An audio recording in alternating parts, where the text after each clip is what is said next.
Non, le reste, je suis flexible. Dans la Et transition, tu es flexible. non, je n'ai pas dit que j'étais flexible dessus. Non, attends. Bienvenue sur Queer Afro, le podcast qui chaque mois donne de la voix à une personne de la communauté LGBT d'Afrique résidant sur le continent ou dans la diaspora afin qu'elle nous raconte son histoire.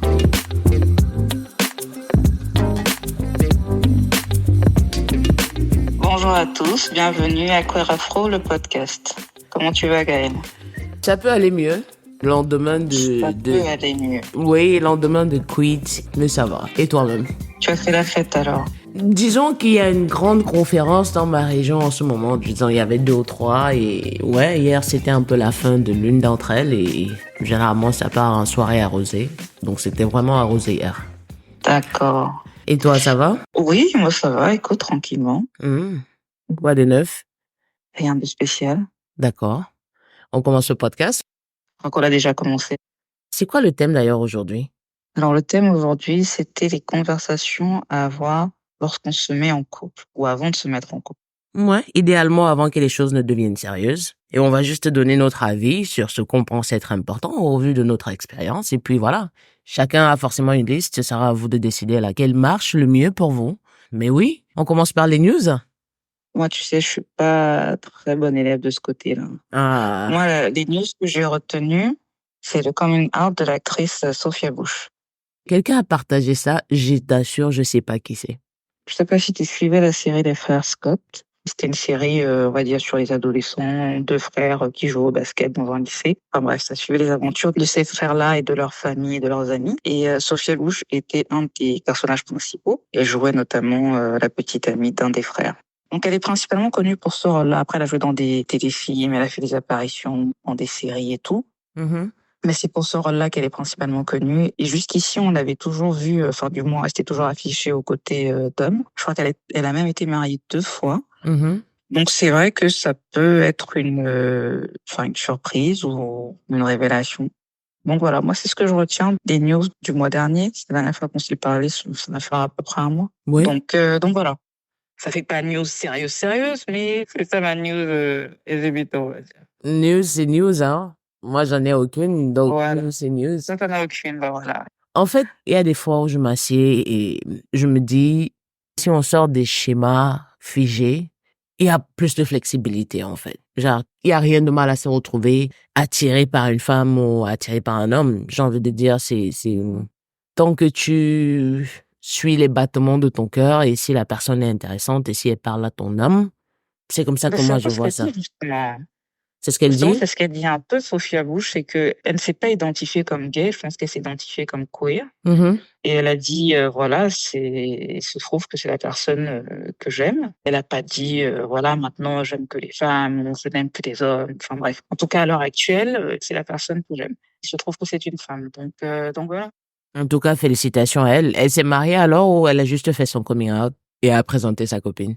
Elle vient de divorcer de son deuxième mari, je crois. Et elle a fait son coming out et s'est présentée au bras de sa nouvelle copine, donc en tant que couple. Mais je pense que leur histoire est récente.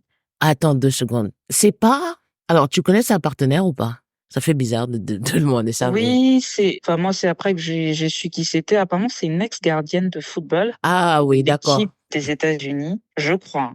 D'accord, maintenant je fais le rapprochement parce que ça doit être Ashley Harris, un truc comme ça. Harris, c'est Oui, ça? oui. Voilà, c'est ça. Parce que je sais qu'il y a peut-être en début d'année, un truc comme ça. Elle a divorcé d'avec son épouse. Oui. Voilà, Les c'est lesbiennes ça. étaient vraiment déchaînées sur Twitter à propos.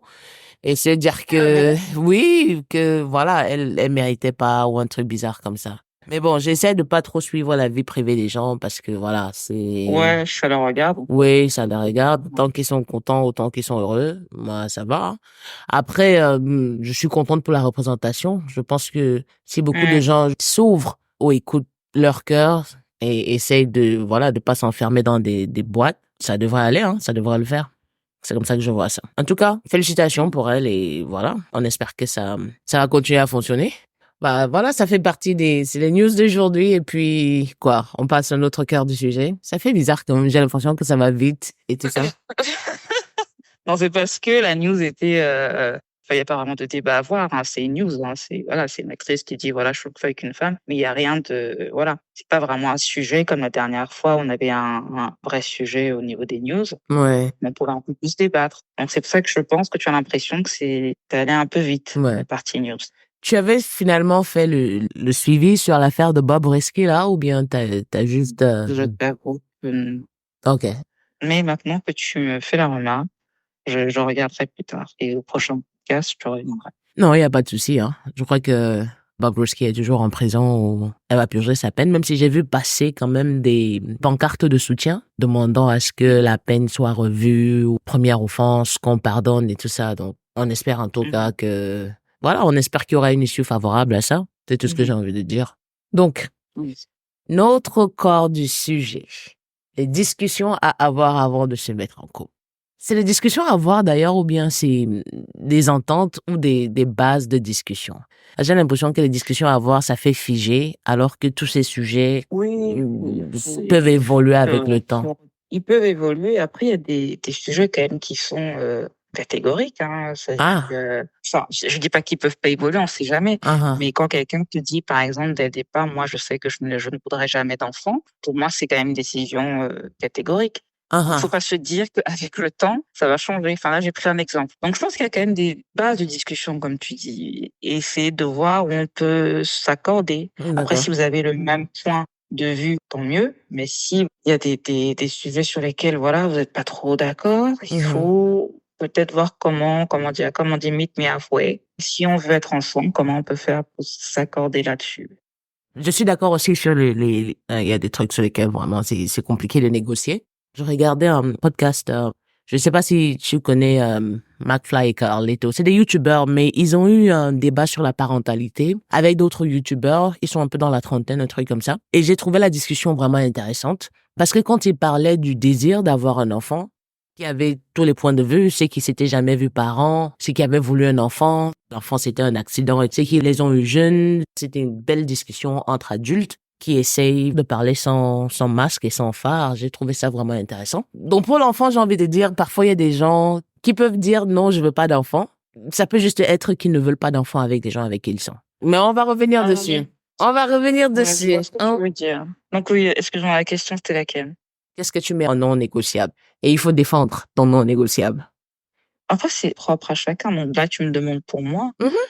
Je te dirais que le désir d'enfant, oui, c'est non négociable. Mais ça, c'est pour moi. Il faut te défendre. Il faut Tu défendre pourquoi défends. c'est non Oui, négociable. Parce que si j'ai un désir d'enfant et que la personne en face n'a pas un désir d'enfant, il n'y a pas de compromis qu'on puisse faire là-dessus. mais si la personne ne sait pas si elle ne veut pas d'enfant, c'est-à-dire que Oui, ça, peut-être... c'est autre chose. Parce que si la personne me dit je ne sais pas trop, Mhm, à moi de voir si j'attends qu'elle sache et si dans le temps ça va évoluer. Ça, c'est moi qui décide si j'attends en espérant qu'elle veuille bien. Maintenant, si elle ne sait pas, je peux aussi dire, ah, si toi tu ne sais pas, moi je sais, je préfère nous éviter de perdre du temps. mhm. Donc ça, c'est à la personne en face de voir. Donc, L'attente, tu vas la situer à combien de temps? ah, ça, c'est tellement aléatoire. Ouais, On peut sentir près de là, on fait un enfant tout de suite, alors que ça fait même pas 6 mois qu'on est ensemble. Comment on ouais. peut attendre plus longtemps parce que on n'est peut-être pas stables toutes les deux, que ce soit au niveau des endroits où on vit, que ce soit au niveau de là où on veut vivre, et si on veut fonder une famille, que ce soit les emplois qu'on a envie d'avoir. Enfin bref, la carrière professionnelle qui joue aussi. Enfin bref, il y a un tas de choses. Donc je veux pas te dire combien de temps. Quand je demandais combien de temps, c'était plus quand tu disais, par exemple, si quelqu'un te dit, je sais pas si je veux avoir un enfant ou pas, tu vois, et tu as dit, Oui.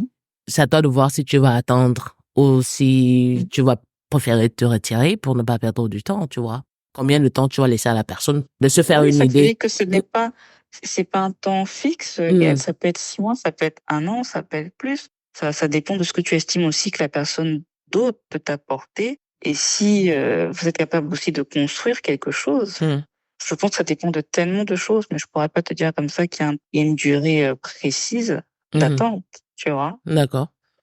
Quelles sont pour toi les conversations qu'il faut avoir? Avant de répondre à ça, j'ai envie de demander parfois, parce que ça fait aussi l'impression que c'est genre on va prendre rendez-vous uniquement pour avoir ces conversations. Donc comment on les amène? Est-ce que c'est... Moi je me dis, voilà, Non, ce n'est pas qu'on a fixé la date que oui. Bon, mercredi prochain, là, à 19h, il faudrait qu'on ait les conversations, qu'on sache. Les conversations qu'on est capable. Non, mais c'est ça. C'est pas ça. Mais de toute façon, les conversations, elles viennent au fur et à mesure. Hein. Parfois, tu peux être dans une discussion qui n'a rien à voir, même vous ne parlez même pas d'un truc qui est en rapport avec ça. Vous pouvez être au restaurant en train de manger, et puis paf, hein, vous voyez peut-être un couple à côté avec son enfant ou ses enfants, et là, la question des enfants se pose. Tu vois, c'est même pas que vous avez prévu que vous deviez avoir cette conversation, mais voilà, c'est un truc qui vous fait penser à ça, et vous vous rendez compte que finalement, il faut avoir cette conversation. Il n'y a pas de rendez-vous fixe. Non, il n'y a pas de rendez-vous fixe. Il n'y a vraiment pas de rendez-vous fixe. Faut pas aller prendre votre partenaire et dire, hey, viens t'asseoir aujourd'hui. Il faut... non, c'est ça. Moi, je sais que les conversations que j'estime qu'il faut avoir, je les ai eues, mais à des moments qui n'ai pas cherché à les avoir. C'est-à-dire qu'il y a des trucs qui m'ont fait penser à ça. Et des trucs comme ça qui te viennent parce que c'est la vie de tous les jours et finalement, vous vous retrouvez à avoir des conversations parce qu'il y a un truc qui s'est passé et du coup, ça vous mène à ça. Donc, voilà. J'ai envie de dire, en fait, que c'est la manière dont je placerais ça, c'est qu'il faut pas sortir de la phase dating sans avoir une idée, en fait, sur ces non négociables. Et les non négociables, nous, on parle de non négociables. Vous, auditeurs, vous pouvez avoir vos non négociables. Mais ça rejoint ce qu'on disait la semaine dernière. Dans l'épisode dernier, où on disait qu'il faut se connaître. Parce que pour avoir ces discussions, pour avoir ces non négociables, c'est savoir ce qui marche pour nous, savoir ce qu'on attend pour nous, et pouvoir la mener dans une discussion quand on est avec une potentielle partenaire. En fait, c'est comme ça que j'ai envie de dire ça. Donc, ne sortez pas de la phase de dating sans être fixé sur ce qui est non négociable. Donc, tu me demandais c'est quoi mes non négociables? Non, pas les non négociables, les conversations. Ah, d'accord, mes conversations. Tu devrais avoir. Alors, j'ai un non classé. C'est la gestion des conflits. Pour moi, c'est primordial, en fait, quel que soit le reste des discussions qu'on va avoir. Mes mères, comme je les appelle, elles se disputaient dans la maison pendant 2 semaines. C'est-à-dire, 2 semaines, elles étaient en conflit. Mais aucun d'entre nous n'a su qu'il y avait un truc comme ça qui se passait. Donc, il n'y avait pas d'éclat de voix. Il n'y avait pas de verre ou de meubles brisés ou cassés ou je sais pas trop quoi. Il n'y avait pas de bastonnade ou de gifles perdus et tout ça. Elles se disputaient comme des adultes. Et c'était rafraîchissant de voir ça parce que généralement, ce que tu vois, c'est, tu entends les éclats de voix quand les gens sont en désaccord. Et ça a toujours été ma conception. Donc, mais quand le modèle autour de toi a toujours été violent et c'est un peu compliqué de se dire qu'on est normal, tu vois. Et quand j'ai vu ça et je me suis dit, voilà, j'étais pas seule, c'était vraiment bien. Donc, j'ai envie de dire la gestion des conflits. C'est mon non négociable. C'est-à-dire que si tu peux pas discuter, si tu ne peux pas défendre ton point de vue dans le respect, je ne pense pas qu'on puisse fonctionner ensemble. Quel que soit l'état de colère dans lequel tu es, je pense que, voilà, tu prends de la distance. Si à un moment donné, ça devient chaud, tu dis, écoute, en ce moment-ci, je peux pas te parler et la personne en face de toi doit pouvoir comprendre que c'est rien contre elle. C'est juste qu'en ce moment donné, pour éviter de dire n'importe quoi ou des mots qu'on ne pourra pas reprendre après, il faut revisiter la conversation. Donc, avant tout le reste, c'est la gestion des conflits. Ça, c'est mon numéro 0. Ça, c'est mon numéro 0. Yeah. Ouais, Mon numéro 0. 0. Ouais. Donc, pour toi, c'était le numéro 1, c'est les enfants, c'est ça?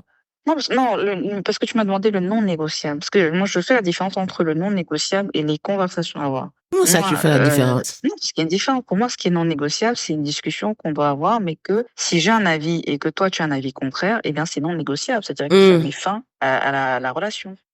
Pour moi, c'est non négociable. Donc, moi, je fais la différence entre ça et les conversations à avoir, qui sont importantes. Parce que pour moi, la première conversation, c'est pas tout de suite l'enfant. Je veux dire, Mais ça fait toujours partie des conversations. Mais ça peut ne pas être, absolument, mais ça peut ne pas être le premier sujet de conversation. Ah, d'accord. Donc, pour revenir au premier sujet de conversation, je ne sais pas si je peux vraiment donner un nom à ça. Je te dirais que moi, quand je discute avec quelqu'un, et quand c'est la première fois c'est les premières fois qu'on discute ensemble, j'essaie de voir à quel point la personne se connaît et à quel point elle était capable, on va dire, de travailler sur elle-même. Ah. Parce que pour moi, j'ai besoin d'être avec quelqu'un, j'ai ce besoin et je sais que c'est pas possible autrement, d'être avec une personne que j'estime, et encore une fois, ça reste mon point de vue, c'est très subjectif, que j'estime être quelqu'un d'éveillé, en quelque sorte. Quelqu'un d'éveillé, quelqu'un qui se connaît, quelqu'un qui est capable de faire une introspection, de savoir quand il y a des choses qu'elle fait qui nécessitent de revenir dessus et de savoir pourquoi est-ce qu'elle est fait. Enfin, bref.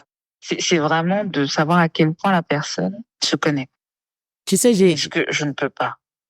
Non, vas-y, tu peux pas. Non, je veux dire que parce que ce sera très difficile pour moi d'être avec quelqu'un qui n'a pas fait ce travail sur soi ou qui n'est pas dans cette démarche. En fait, dans mon numéro 2 des conversations à avoir, j'ai intitulé ça les traumas et les triggers. Je crois que ça part dans le sens de, comme tu disais, se connaître et ne pas se connaître. Parce que oui, on a tous des démons. D'accord. Oui, donc comment est-ce que tu les connais? Ça, c'est d'un. Et comment est-ce que tu les manages? Comment est-ce que tu les gères? Par exemple, quelqu'un qui est tout le temps dans la victimisation, on peut pas fonctionner. Genre, c'est à cause de tel que ceci m'est arrivé, c'est à cause de ça. C'est toujours les autres. Hein. Ouais, non. Jamais c'est toujours les autres. Non. L'enfer, c'est les autres, c'est bien connu. Ouais, non, on peut pas fonctionner. Non. Donc, ça fait partie des conversations, ça fait partie des non négociables. Non, les conversations. Ok. Je pense quand même que je mettrais la spiritualité en deuxième.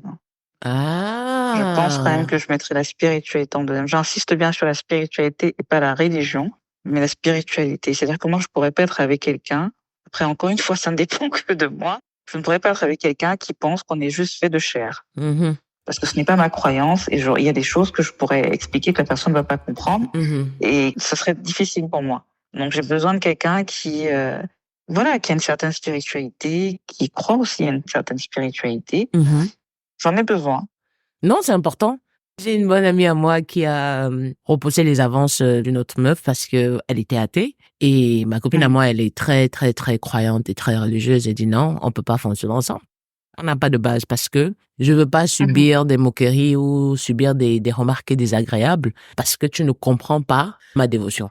Tu vois, moi, j'ai vraiment différencié spiritualité et religion. Parce que quand tu me parles d'aller à l'église, pour moi, ça, c'est la religion. Oui.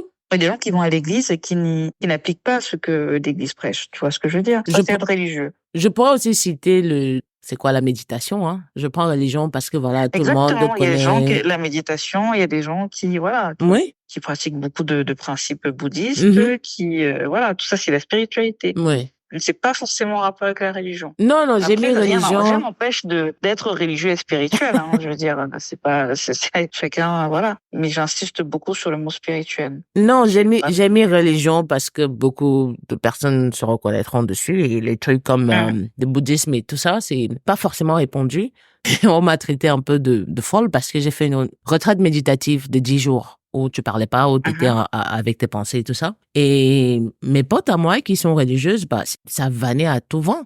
C'est pour ça que je ne parle pas des autres pratiques liées à la spiritualité, mais je suis totalement d'accord que oui, foi et religion, c'est deux choses différentes. Oui. J'avais ça aussi dans ma liste, la foi, la spiritualité. Oui, je crois. Ouais, c'était... Ouais, comment, excuse-moi? Non, vas-y. Non, la foi, la spiritualité, tu dis. Hein. Oui, la foi, la spiritualité. Oui, donc c'était mon numéro 3. Mon numéro 2, en fait, ce sont les enfants.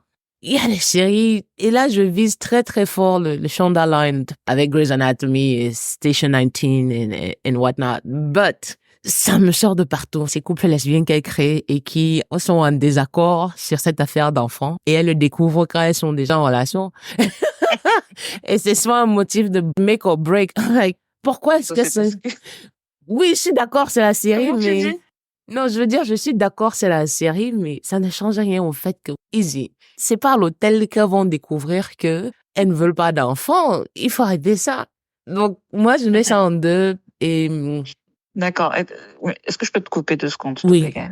Toi, tu pourrais être en couple avec une personne, ne pas envisager d'avoir des enfants, ne pas avoir ce désir d'enfant avec cette personne, mais continuer quand même à être en couple avec cette personne, c'est-à-dire refaire des plans, faire des projets, voir si vous pouvez vous installer ensemble, vivre ensemble, voyager, bref. Toi, tu te vois être en couple avec une personne comme ça, sans avoir un désir de grossesse avec cette personne. Hein. Enfin, un désir de grossesse, un désir d'avoir des enfants. Alors, mais continuer d'être en couple. Tu vois, pour moi, c'est pas un non négociable dans la mesure où je ne sais pas encore si je veux des enfants ou pas. Pas que je ne sais pas, tu vois. En ce moment, c'est un non, mais je me dis que peut-être si tu rencontres Donc, quelqu'un, ouais. oui. Ça dit, je suis ouverte à la possibilité. Et j'ai eu des partenaires C'est qui pas un non ont, catégorique oui, pour c'est toi. pas un non. J'ai eu des partenaires qui ont eu des enfants. J'ai pas eu de soucis avec. Mais pour l'instant, quant à avoir moi-même, Mhm. I'm like, I'm not sure. Si ça arrive, c'est bien. Si ça n'arrive pas, c'est bien aussi. L'essentiel, c'est que je prenne du plaisir. Maintenant, c'est du côté de la partenaire, ça va dépendre d'elle si c'est son non négociable ou pas. Tu vois, et si elle me donne un délai, genre, comme tu parlais de, de timing tout à l'heure, est-ce que je vais attendre ou pas? Est-ce que cette Mhm. personne mérite d'attendre? Si je me projette suffisamment loin avec elle, bah oui, Mhm. forcément, il peut arriver que mon idée Ça. change. Oui, ça change, que je sois ouverte à ça. Mais si c'est quelqu'un que je suis pas suffisamment inspirée pour avoir des enfants avec elle, bah non, on pourra pas continuer. Tu vois, ça dit, je suis contente de vivre une relation où on fait des projets. On n'est que nous deux, ça ne me Ouais. dérange absolument pas. Je vois, je comprends et je pense que tu dois pas être la seule hein, dans ce cas. J'ai eu un collègue pareil, il n'avait pas spécialement envie d'avoir un enfant avec sa femme, mais il avait dit que s'il en avait, il en aurait un et pas plus. Effectivement, ils ont eu un enfant et voilà, mais il regrette pas, mais ils ont eu un enfant Mhm. et pas plus. Et effectivement, c'est parce que je pense que sa femme a dû peut-être aussi un peu susciter ça en lui et voilà. Ouais. Donc je pense, ouais. Mhm. Donc, c'est pas un non négociable, mais c'est une conversation à avoir. Et comme tu disais, si nos timelines match, genre si toi tu veux un enfant maintenant et que moi je veux pas un enfant maintenant, ça va être compliqué. Donc, les enfants, ok. Tu vas où je vais? Tu donnes ta prochaine. J'y vais. Les finances. Quand tu dis finance, ok. Détaille-moi un peu de ce que tu mets dedans. Alors ça peut être vraiment tout ce que vous allez dépenser pour le couple, hein. C'est-à-dire Mhm. que si vous faites une sortie, qui prend en charge quoi? Est-ce qu'on fait, une personne prend la totalité? Est-ce que vous faites moitié-moitié? Est-ce que si une personne prend la totalité cette fois-ci, l'autre prend la prochaine fois? Lorsque vous allez en voyage, comment ça s'organise? Est-ce que une personne prend peut-être en charge les billets d'avion, le transport, l'autre peut-être la chambre d'hôtel ou enfin Mhm. je sais pas. Comment vous partagez ça?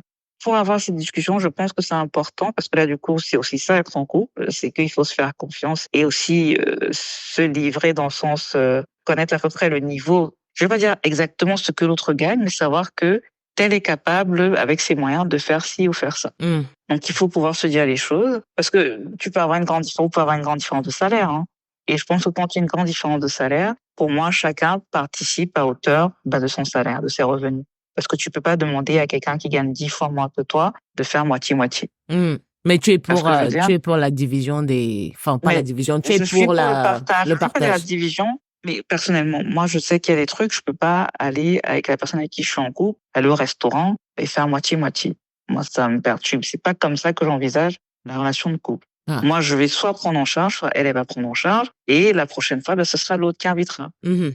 Après, maintenant, quand il y a des voyages à faire, quand il y a, je sais pas, des courses à acheter à la maison, il faut pouvoir discuter comment dire, qui prend quoi en charge, en fait. Et surtout, à hauteur de combien. Parce que, voilà, vous n'aurez peut-être pas le même salaire ou les mêmes moyens, tout Mhm. simplement. Donc, c'est à voir. Pour moi, mais c'est important, en tout cas, comme discussion. Faut pas qu'il y ait de frustration, d'un D'accord. côté comme de l'autre. Est-ce que tu fais compte à part ou compte commun? Moi, je suis même pas encore arrivée là. Enfin, à partir du moment maintenant où vous vivez ensemble, où vous êtes vraiment ensemble, vous vivez sous le même toit, là, vous pouvez vous demander est-ce que vous faites compte commun ou compte séparé, ou est-ce que chacun a son compte, mais vous avez un compte commun pour certaines choses. Enfin bref, Mhm. il y a différentes formules. Les finances, c'est vraiment, même avant ça, hein, même avant de faire compte commun, voir avoir la discussion. Ouais. Je savais ça aussi. Et je crois que moi, je m'étais un peu trop avancée parce que j'étais là, le loyer, toi, tu gères les charges. Mais tu as raison, parce que le loyer, il y a certains qui vont te dire non, mais on fait moitié-moitié, Mhm. ou toi tu vas prendre les deux tiers, moi je prends le tiers, Mhm. ou quelqu'un peut dire bon moi je prends tout le loyer et toi tu gères tout le reste, les Mhm. charges, factures d'eau, d'électricité, internet, téléphone, enfin bref. Mais Ouais. pour moi ça dépend surtout de ce que chacun gagne, parce que encore une fois vous n'allez pas pouvoir, si il y a un qui gagne énormément plus que l'autre, vous n'allez pas pouvoir faire moitié-moitié. Et pour celles qui disent, qui sont encore dans les schémas patriarcaux, genre oui, dans une relation lesbienne, il y a la représentation de l'homme, il y a la représentation de la femme, et c'est souvent l'homme qui gère toutes les factures et tout ça. Je suis dans une optique partage partout. C'est Ah bah vraiment un oui, parce partage. on peut pas dire qu'on est dans une relation homosexuelle parce que ça sort des gens déjà du conventionnel pour se retrouver encore dans le schéma conventionnel qu'on a quitté. Enfin, c'est pas possible. Ça, c'est moi, je l'entends pas comme ça. Je veux dire, il y a pas une histoire qui est une représentation d'homme, de femme. Enfin, non. Il y a deux femmes. Il y a pas un homme là-dedans. Il y a deux femmes. Qui est quelqu'un qui est une figure masculine, ça c'est autre chose. Ça veut pas dire que c'est un homme. Ça, c'est l'objet de tout un autre podcast. Quand on prend les représentations, on dit oui, la masculine, c'est-à-dire que c'est toi l'homme de la maison, tu te comportes comme un homme et tout ça là. Cette question me fait encore penser à autre chose, Gaël, parce que ça va beaucoup plus loin que ça. Parce que ça nous amène à nous poser des questions sur la masculinité et la féminité. Et qu'est-ce qu'on entend par ça? C'est quoi être masculine? C'est quoi l'esprit masculin ou l'esprit féminin? Parce que tu peux avoir des femmes qui sont en apparence féminines, comme on a décrit la féminité. Parce qu'elles sont, je sais pas, elles s'habillent comme des femmes, on va dire, mais leur caractère complètement à l'opposé, ou ce qu'on appelle un caractère masculin. Enfin, donc c'est vraiment très... C'est quoi la masculinité, c'est quoi la féminité? Enfin bref, ça c'est un autre débat. Mais... Comme j'ai dit, ça c'est le sujet de notre podcast. Mais pour en revenir à notre sujet, on parlait des finances. C'est aussi une conversation à avoir, et si vous devez vous mettre en couple, décidez de ce qui marche pour vous, en fonction de vos moyens. Mais tu parlais de trust tout à l'heure, de confiance. Et j'ai mis en fait intimacy. Je sais pas si ça a la même résonance en français qu'en anglais. En français, c'est plus... mais je vois ce que tu veux dire, mais j'arrive pas à trouver le mot vraiment idéal qui représente bien ça en français. Mais oui, peut-être intimité. Hein. I don't know. J'ai envie de dire vulnérabilité, parce que j'ai mis sexe, intimacy, vulnérabilité. Parce que je n'arrive pas à trouver quelque chose qui nous rend faible. Non, en fait, vulnérabilité, c'est se montrer.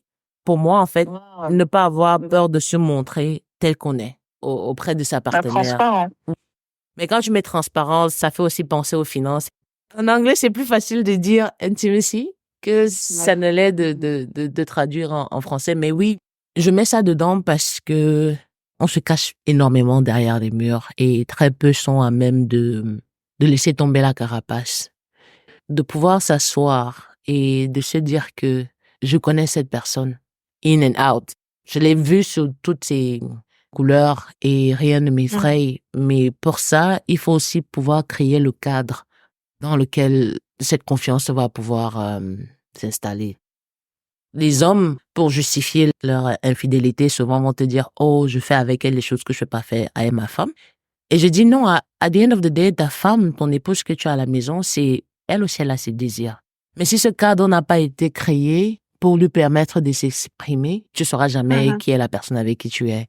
Et cette intimité ou cette transparence, cette vulnérabilité se traduit dans d'autres aspects. Mais surtout, la partie sexe, il y a un niveau, en fait, que tu ne peux pas avoir si tu n'es pas vulnérable, si tu ne te rends pas vulnérable, si tu n'es pas vrai. Donc oui, j'ai failli dire sexe, mais je pense que je vais dire intimacy, par défaut de meilleurs mots. Ça fait partie des conversations à avoir. Sur le sexe, c'est plus facile de dire sexe. Il faut savoir aussi à quel point la personne est ouverte.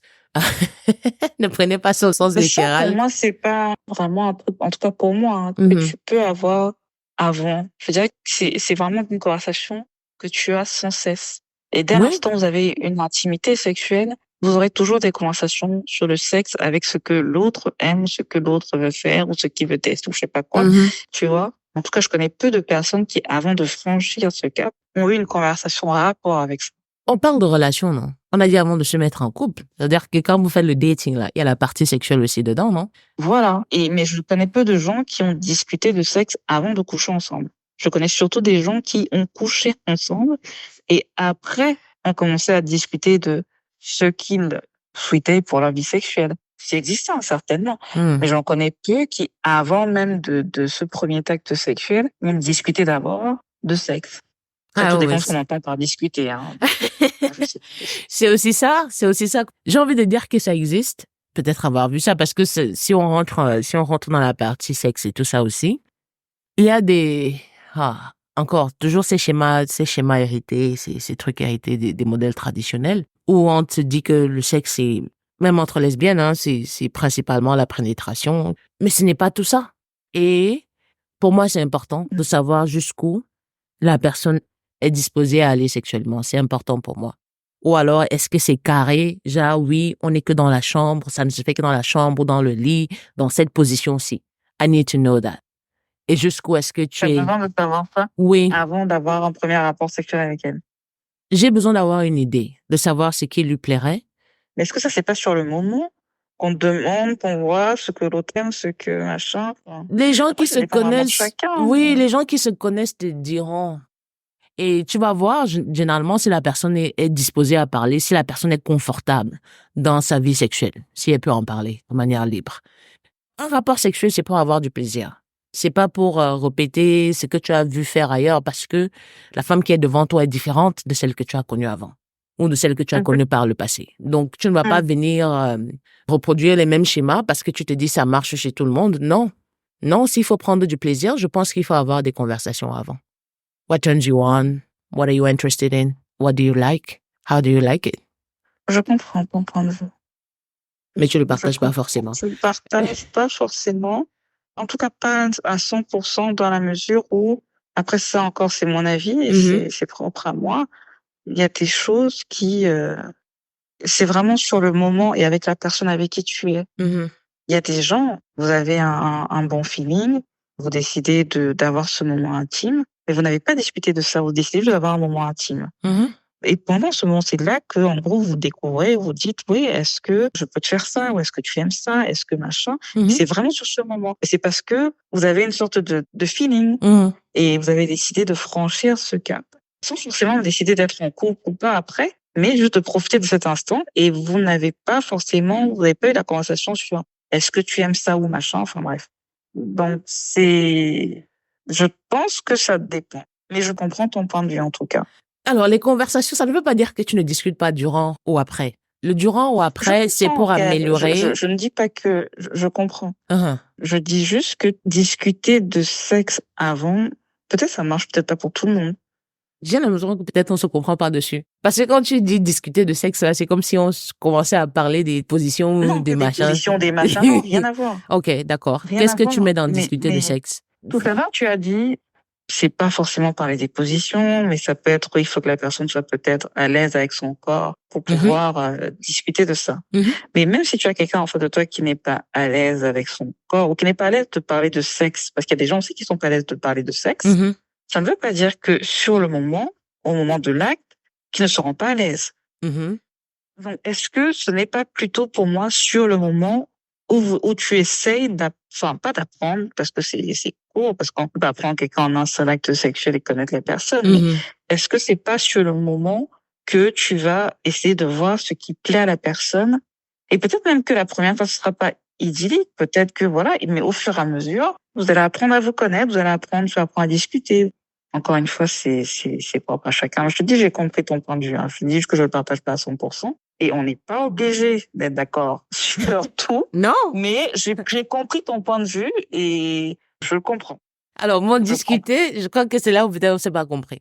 Mon discuter, pour toi, c'est quoi? Intimacy, right? Est-ce que tu es à l'aise? Sur l'intimacy, vous n'allez pas l'avoir à la discussion, Gaëlle. Elle va se créer avec le temps. L'intimacy ne va pas se faire là que le premier rapport sexuel passe. Non, moi je suis même pas sur rapport sexuel. Voilà. Je suis sur. Pour moi, qui ne viendront qu'avec le temps. Cette vulnérabilité-là, il y a des gens qui ne peuvent pas te le donner dès le premier rapport ou dès le premier. C'est-à-dire que non, c'est avoir une idée. Regarde par exemple, si tu aimes par exemple. Tu vas avoir une idée. Attends, si tu aimes par exemple. Attends. Si par exemple, moi j'aime, disons les clubs échangistes. Et que la personne n'est pas ouverte à ça, et qu'elle dit catégoriquement non, ça va être compliqué de vouloir l'impliquer dedans. C'est-à-dire, j'aurais une idée de jusqu'où tu peux aller ou pas. Et ça va limiter where I want to go. Comme on a dit, toutes ces conversations aussi, c'est au fur et à mesure du dating. Ce n'est pas des conversations d'une nuit ou voilà. Et même, ça dépasse le dating pour moi, ça, Gaëlle. Parce que tu peux être en couple avec quelqu'un et avoir la partie le plan à 3 peut se poser même 6 mois après, hein, quand vous êtes déjà en couple. Mais il faut que la personne soit intéressée, non? Il faut qu'il y ait un intérêt. Mais si je sais pas si ce sont des choses qui t'intéressent ou pas, comment je fais c'est-à-dire, je vais pas me retrouver un matin à être soumis à ça. Tu vois ce que je veux dire? Quelle que soit la manière dont tu l'amènes. Si je sais en allant dans cette relation que c'est ton truc et moi c'est pas mon truc, on ne pourra pas marcher ensemble. Tu vois ce que je veux dire? C'est dans ce sens-là que je dis D'accord. avoir des bases. Je veux dire que s'il y a des trucs pour toi sexuels que tu veux tellement faire, mais que tu ne peux pas, Oui, parce que la personne t'a dit qu'elle ne pouvait pas, et c'est pas son truc, oui, toi, c'est non négociable. Tu oui, mettrais fin à la relation. C'est oui, ce que tu veux dire. oui. Ok. Ben, je comprends mieux alors. Voilà. Donc, j'ai besoin de savoir quelles sont tes limites. Mais Et ce que pour moi, en fait, c'est des choses qui se découvrent sur le tas. Est-ce que tu pense, peux amener quelqu'un à lui? Parce que, en tout cas, pour moi, hein, en uh-huh, matière de sexualité, en matière de, tout dépend de la connexion que tu as avec la personne. Pour moi, si tu introduis le sujet, il y a des gens qui étaient pas forcément, je reconnais, qui étaient pas forcément pour des threesomes, mais parce que elles étaient avec la bonne partenaire qui a su les mettre en confiance, parce qu'elles en ont discuté, parce que machin. Et bien, petit à petit, l'idée, tu vois, elle a grandi. Finalement, elles se sont retrouvées, elles se sont dit, pourquoi pas essayer? OK. Donc, je Mais, sais pas, c'est mais au moins, il y a une différent. personne, tu vois, il y a une personne au moins qui savait déjà que je suis intéressée par ça. Tu vois ce que Oui, je mais veux la dire? Non, est-ce que j'ai dit qu'il fallait le dire tout de suite? J'ai dit, comme on a c'est dit, les conversations qu'il faut avoir. C'est bien ça, mais ça veut dire que ça suppose que c'est au début. non, avant de se mettre en couple, on a déjà passé l'étape de dating. C'est-à-dire qu'on se connaît déjà de manière intime et voilà, les améliorations et tout ça là, comme tu dis, ça se passe au fur et à mesure. Mais je veux dire que quand on décide que voilà, cette personne, si c'est la personne avec qui je veux être, ou du moins j'ai envie de voir jusqu'où ça va aller, je me dis que c'est un aspect qu'il ne faut pas négliger. On n'est plus dans le dating, on est vraiment là je m'engage et Inch'Allah, si tout se passe bien, c'est une relation que je veux voir arriver à terme. Ça repart sur le vulnerability, l'ouverture, cette transparence-là. Si tu n'as pas ça et que tu ne peux pas te confier à la personne avec qui tu dis j'ai envie de passer le reste de ma vie, pour moi, je trouve ça compliqué. C'est-à-dire que tu te réveilles pas après 6 mois et te Donc, dire tu vas faire quoi? C'est-à-dire que, on va prendre le cas où ce que tu viens de me dire. Donc, pour toi, c'est un non négociable.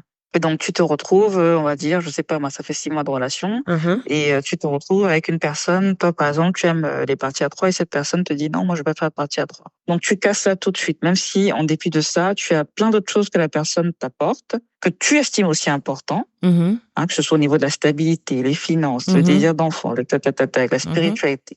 Et t'apporte tout ça. Et sur le sexe, il y a ce truc qui manque, donc tu casses. Ça va être compliqué. Ah bah oui, ça va être compliqué. Ça va être très Peut-être compliqué. aussi qu'il faut savoir ce qu'on peut laisser, ce qu'on ne peut pas laisser, Oui. ce qu'on peut faire avec, ce qu'on peut pas faire avec. Et c'est ça, on dit dans les conversations qu'il faut avoir. C'est pour ça qu'on a ces conversations-là. De savoir Est-ce qu'à la fin de ça, il faudrait qu'on se dise qu'est-ce qu'on peut laisser ou pas? Parce que est-ce qu'on peut trouver tout ça sur une même personne? Non. Est-ce que si une personne nous apporte 2, 3 trucs que nous on a estimés qui sont bien et qui sont non négociables, est-ce que le reste, bon, OK. on fait avec? OK, d'accord. Alors, ce qu'on fait, c'est quoi? C'est ton finissons de citer ce qu'on dit, les conversations qu'il faut avoir, et maintenant on décide sur le non négociable.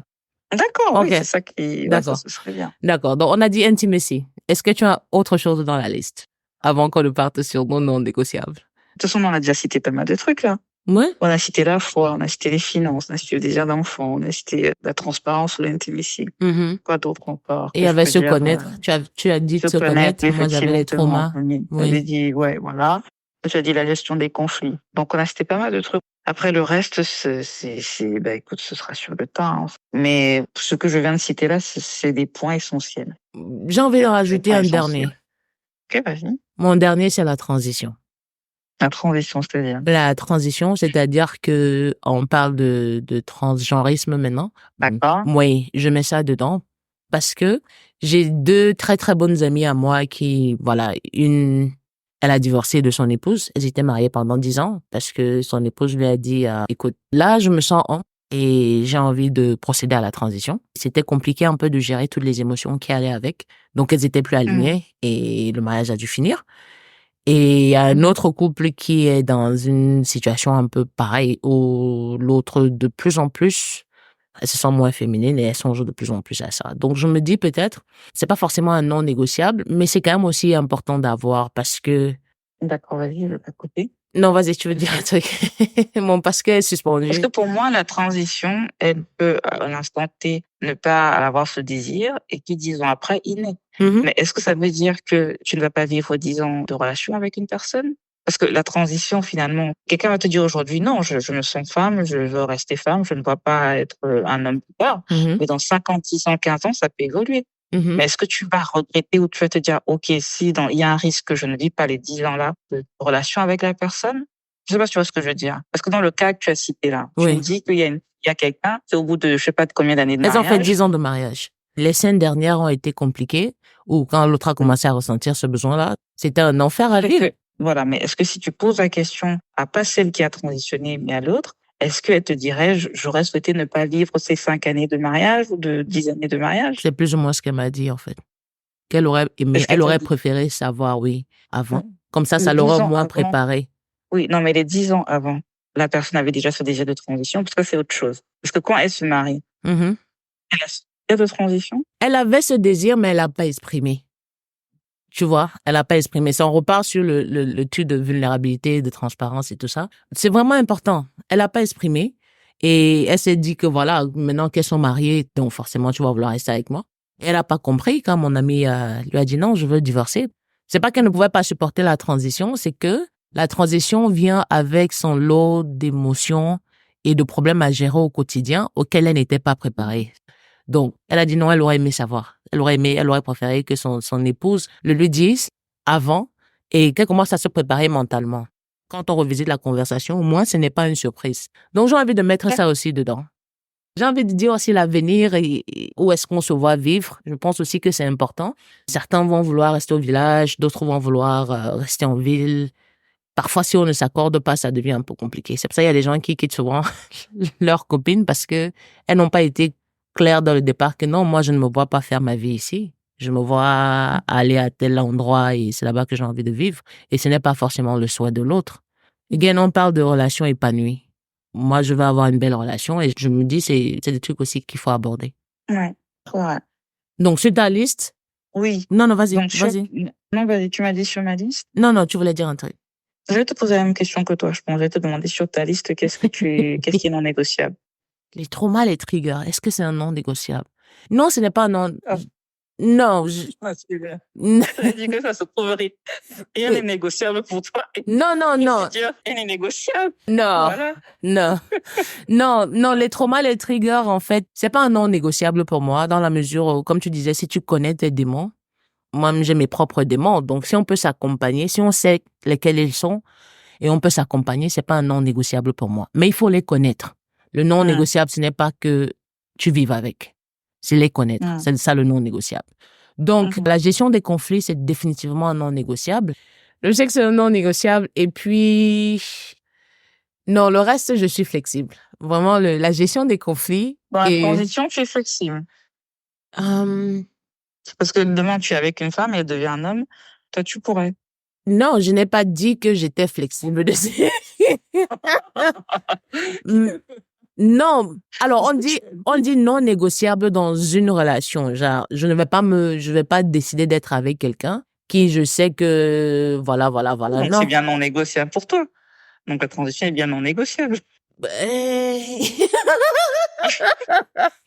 Attends. On a dit les conversations qu'ils vont avoir. On n'a pas dit les non négociables. Mais là, on est en train de décider les non négociables. On a cité toutes les conversations qu'il faut avoir. Maintenant, chacun va dire qu'est-ce qui est flexible. Donc, qu'est-ce qui est non négociable? C'est-à-dire que c'est un non, c'est catégorique, que ça ne va pas changer. Si ce n'est pas comme ça, tu en mets fin à la relation. Et qu'est-ce que où tu es flexible, où tu peux dire, bon, là, je fais un effort. Mais ça, je te demande comme la transition, est-ce que c'est aussi un non négociable ou est-ce que tu es flexible? Parce que tu m'as dit, le reste, je suis flexible. Je demande que la transition, donc là, tu es avec une femme. Et puis, dans 10 ans, elle te dit, moi, je vais être un homme. Est-ce que tu vas rester avec elle? I don't know. Honnêtement, je sais pas. Je peux pas te répondre dessus. Mais tu peux aussi dire. Hein. Non, je n'ai pas de... Tu n'es pas confronté à ça, tu sais pas. Oui. Je sais ce à quoi j'ai été confrontée. Je sais ce à quoi je dirais non. Mais dans la mesure où je ne suis pas dans une box, je suis pas rangée dans une box, tu vois. Donc, ça va dépendre des sentiments que tu as pour la personne. Il y a beaucoup de trucs qu'il faudra prendre en compte. Donc, je ne dirais pas, c'est pas un non catégorique, mais si t'es pas flexible sur le plan de la sexualité, ça c'est compliqué. Pour moi, ça c'est compliqué parce que j'ai besoin de ça pour être épanouie. Et si tu peux pas discuter de manière raisonnable, c'est compliqué. Pour le reste, je pense que c'est négociable. Voilà, mais c'est maintenant négociable. D'accord. Ça fait bizarre de sortir ça comme ça. Je me sens tellement exposée. Mais bon, c'est pour ça qu'on discute, pour être dans des positions inconfortables et grandir. Mais je me sens vraiment exposée. C'est quoi tes non négociables? Alors moi, les miens, comme je t'ai dit, la connaissance de soi, hein, c'est-à-dire que quand je vois quelqu'un qui a pas fait de travail sur soi et qui est même pas ouvert à la question, c'est un non négociable. La spiritualité, non négociable, et le désir d'enfant. Voilà. Le reste, je pense que, ouais, je suis flexible. Ah, donc t'es flexible aussi sur la transition? Oui, je suis flexible sur la transition parce que moi, ce qui m'attire chez quelqu'un, c'est vraiment ce que la personne est, tu vois, au-delà de l'aspect physique. Donc, je pense que si la personne reste ce qu'elle est, celle que j'ai connue, donc ouais, why not? Mais après, comme tu dis, ça vient aussi avec son lot de choses, hein, d'émotions, voilà, ça va dépendre de plein de choses. D'accord. Voilà. Écoute, ça c'est une belle discussion parce que je pensais en fait que j'allais avoir plus de non négociables que ça. Bon, peut-être je vais rajouter les finances quand même. Les finances dans la mesure où je peux pas être avec quelqu'un qui est par exemple dépensière ou qui n'a pas une bonne relation avec l'argent. Oui. Non, mais après, moi, c'est propre à chacun. C'est que c'était non négociable. Et moi, ma question dans tout ça, c'est que, à quel point aussi on veut être en couple, on veut être avec quelqu'un. Moi, je pars du principe qu'on ne peut pas tout trouver chez une personne. Après, ça, c'est ma vision des choses. Il va falloir trouver vraiment ce qui est vraiment important pour nous, qui est vraiment non négociable. Et le reste, je pense qu'il va falloir, je vais pas dire faire avec, mais il va falloir toujours travailler, toujours essayer de trouver une sorte de compromis. Tu peux être avec quelqu'un qui est dépensier, mais qui a toujours été dépensière. Et à ton contact, parce que toi, tu ne l'es peut-être pas, elle apprend à faire attention à l'argent. Parce qu'on est aussi censé s'apporter des choses mutuellement. Et là, je parle pas de matériel. Ça prend des choses, de la vie, voilà. Si toi, tu es dépensière, moi, je ne le suis pas, comment on peut faire pour trouver le juste équilibre, tout simplement? Si tu aimes beaucoup sortir et que moi, forcément, je ne suis pas, comment on peut faire pour trouver le juste milieu? Parce qu'à un moment, si on veut fonctionner ensemble, c'est aussi ça, c'est que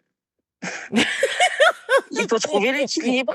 Donc, je te dis, les non négociables, pour moi, c'est ça. Qu'est-ce que tu es prêt à vraiment, qu'est-ce que pour toi, c'est que non, si la personne n'a pas ça, c'est non. Parce que tu peux trouver quelqu'un, oui, le sexe, c'est waouh, le machin, vous parlez de tout. Elle est stable dans ses finances. Mais après, la gestion des conflits, tu vois que c'est quelqu'un quand même de nerveux, elle n'arrive pas à gérer son stress ou sa colère. Comment tu fais? Tu la quittes même si elle a toutes les autres qualités que tu recherches? Ouais, si on peut pas discuter dessus, non? D'accord. Toi, tu penses vraiment que tu peux trouver quelqu'un qui a tout ça? Qui a tout quoi? On a dit les non négociables. J'ai donné mes non négociables, j'ai donné mes 2 non négociables. Dans tes non négociables, est-ce que tu as rajouté les finances? Non, j'ai dit peut-être. J'ai dit peut-être. Mais comme tu as dit, oui. Non, non, j'ai dit peut-être, il faut rajouter. Mais toi, t'étais là, non, mais tu rajoutes si, machin. Non, non, non. J'ai dit peut-être. Je dis qu'il faut voir ce qu'on peut apporter à l'autre aussi. Qu'est-ce que l'autre peut gagner à être avec nous? Oui. Et qu'est-ce que moi aussi je peux gagner à être avec quelqu'un? Est-ce qu'il y a des trucs que moi je ne sais pas faire, que l'autre sait faire? Peut-être vous vivez dans une maison, l'autre ne sait pas, je sais pas, je raconte n'importe quoi, ne sait pas faire la vaisselle, ou ne sait pas faire le repassage, ou c'est pas son truc. Est-ce que tu as dit non, comme elle ne sait rien faire, donc on ne peut pas vivre ensemble? C'est pas dans mes non négociables. C'est que je conçois déjà qu'on ne va pas être dans une... L'exemple que il faut qu'on puisse apporter des choses, c'est-à-dire comme des trucs qui étaient peut-être des choses qui auraient été des non négociables pour nous, qu'on puisse se dire, bon, elle a peut-être toutes les qualités que je recherche. Est-ce que sur ce que moi j'avais pointé et que j'estimais être un non négociable, je peux faire d'efforts pour s'entendre sur ça? Attends, mais si tu rencontres quelqu'un maintenant qui ne veut pas d'enfant, tu vas essayer de t'entendre à la personne? Alors, tu me poses une très bonne question. Et tout à l'heure, je t'ai dit, si la personne était dans ton cas, je ne sais pas trop, ça dépend, machin. Ça dépend de moi maintenant. Est-ce que je décide d'attendre et de voir si elle change? Ou peut-être aussi que mon désir, bon, je peux décider de mettre une croix dessus. Parce que tu ne vois pas ça comme ça. Il y a des gens qui avaient un désir d'enfant et leur partenaire n'avait pas, mais leur partenaire avait peut-être plein d'autres choses qu'elles recherchaient ou qu'ils recherchaient. Et elles ont mis un croix sur le désir d'enfant parce qu'elles étaient amoureuses et parce qu'elles voulaient vivre cette relation. Après, est-ce qu'elles regrettent? Elles ne regrettent pas. Ça, c'est une autre question. Mais comme tu disais, libre à toi. On n'est pas les mêmes personnes quand on était à 17 ans, comme on est à 27 ans, tu vois. Donc, c'est des conversations qu'il faut continuer à avoir parce que ça permet de se rassurer, oui, que voilà, on est toujours sur la même longueur d'onde et tout ça. Mais à l'instant, on enregistre ce podcast, mais non négociable, c'est l'intimacy, parce qu'on va même pas dire sexe. Si on commence à parler sexe, là, ça devient compliqué. Intimacy, parce que je n'ai pas de meilleur mot pour ça. Et la gestion des conflits. C'est mes non négociables. Et puis les finances. Ton argument? Tu as bien... Non. Et ça m'a rappelé aussi une expérience passée où j'ai rencontré quelqu'un qui avait une très mauvaise relation avec l'argent. où elle considérait que les gens riches, c'est toutes des personnes manipulatrices et tout ça. Mais quand je lui ai montré que non, c'est possible, et voilà comment tu peux arriver à le faire toi-même, elle a gagné une certaine confiance dans ce domaine-là, où, à the end, elle était carrément plus, comment on va dire ça? Elle était oui, elle faisait ça plus que moi, c'est-à-dire que je lui ai montré un truc, et elle était meilleure que moi dessus. Oui, et j'étais trop contente. Enfin, tout ce dont tu avais besoin, c'est que, voilà, quelqu'un te montre que c'est possible. Et ça m'a fait plaisir. Oui, mais non négociable, oui, je garde mes 2 non négociables. Intimacy, gestion des conflits. Non. Et tu vas casser les choses dans la maison, mon frère. Il faut remplir ça. Tu vas crier, le voisinage sera au courant de nos choses. C'est comment on peut pas être civilisé? Parfois, c'est même pas les cris, hein. Parfois, c'est des gens, ils balancent ces paroles qui font mal, en fait. Oui, et que tu peux pas reprendre après. Et que tu peux pas reprendre. Mais moi, en premier, hein, je dis ça parce que je sais que j'ai une tendance à faire ça, mais c'est un truc sur lequel je travaille énormément et qui est pas simple. Parce que quand tu es en colère et que tu veux que l'autre sente ta colère, tu as envie de te dire des trucs qui vont blesser. Sauf que les trucs que tu te dis, bah, tu peux plus les reprendre après. Oui. Et ça, c'est difficile, hein. Il faut prendre du recul. Il faut prendre du recul. Il faut dire que bon, là, on arrête de se parler et puis bon, parce que moi, je veux pas dire des trucs qui vont blesser. C'est pouvoir quitter les conversations, même des fois un peu à la va-vite parce que tu veux pas dire un truc qui va blesser. Tu rencontres quelqu'un, peut-être c'est son quotidien, c'est ce qu'elle a connu. Mais au début, la meuf, quand on avait un désagrément, elle criait. Mais je dis, je comprends pas ce que tu me dis parce que tu es en train de crier. Et elle recriait encore plus. Tu commences à t'énerver, l'autre va s'énerver. Ça va faire double énervement et on va commencer à dire des choses moi, je veux pas me retrouver dans une situation où je vais dire un truc à quelqu'un. Je ne veux pas. Parce que je sais à quel point ça peut être blessant. Donc, je lui ai dit non. On a mis un code en place quand c'était compliqué. Chacun prend ses distances. Ça ne veut pas dire qu'on ne se parle pas, hein. On va se parler sur d'autres choses, mais sur l'objet du désagrément, on ne va pas revenir dessus jusqu'à ce qu'on soit dans une position où on est à même d'écouter l'autre et de savoir ce qui n'a pas marché ou ce qui ne va pas. Donc, ouais, on va crier, les gens seront au courant de nos business et tout le monde voudra rentrer à l'intérieur. On va casser les choses, il faudra les remplacer. Et comme je disais, on va dire des mots qu'on ne pourra pas reprendre, quelles que soient les excuses que tu avances. Ça va peut-être penser, mais ça ne va pas totalement tout calmer. Et non, il faut se connaître. Chacun connaît ses limites. Je connais mes limites. Je me suis retrouvée dans une situation où j'ai mal réagi parce que j'ai répondu à la colère de l'autre. Tu vois, et je ne veux plus me retrouver dans ces situations-là. I don't want it. So, yeah.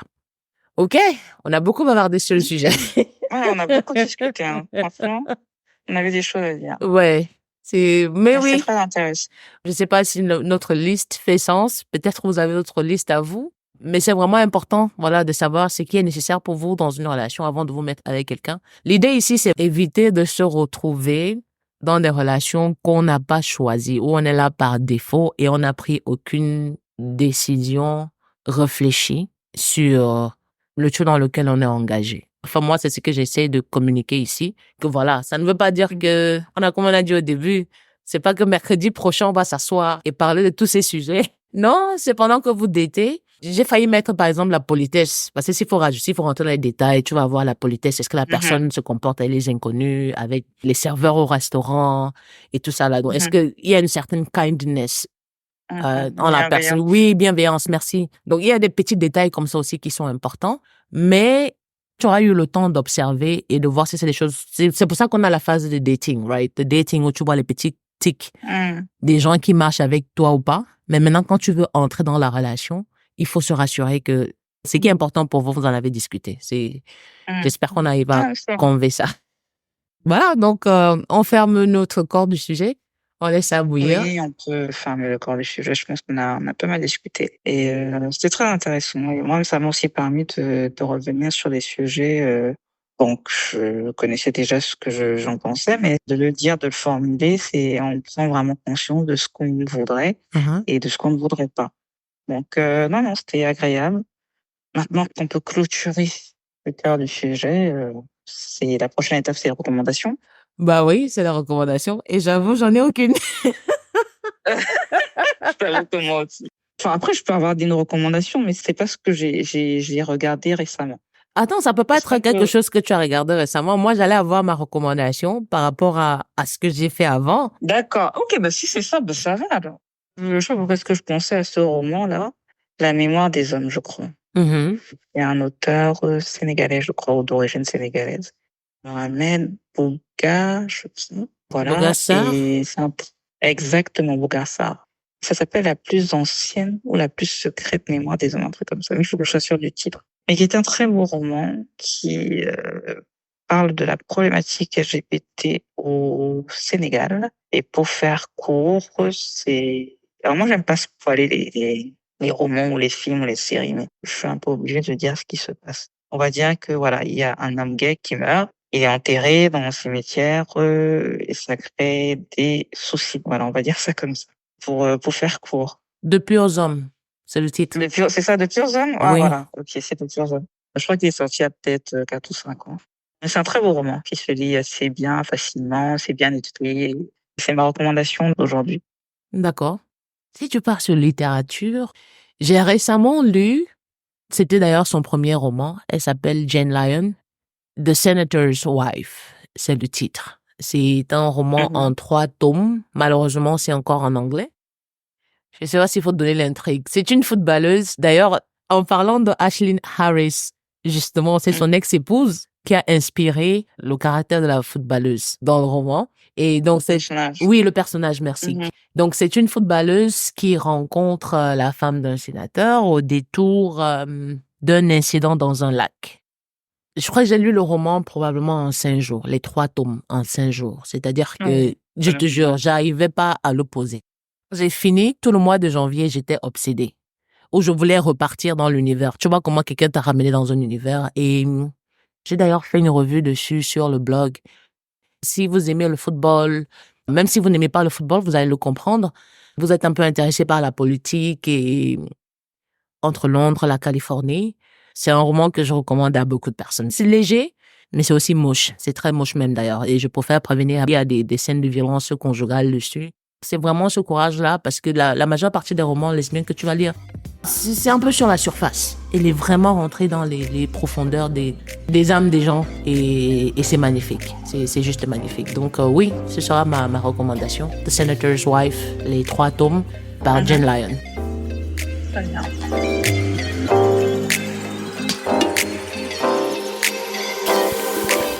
Donc, on clôture le podcast. Ça fait toujours bizarre quand il faut clôturer. Soit il faut commencer, soit il faut clôturer.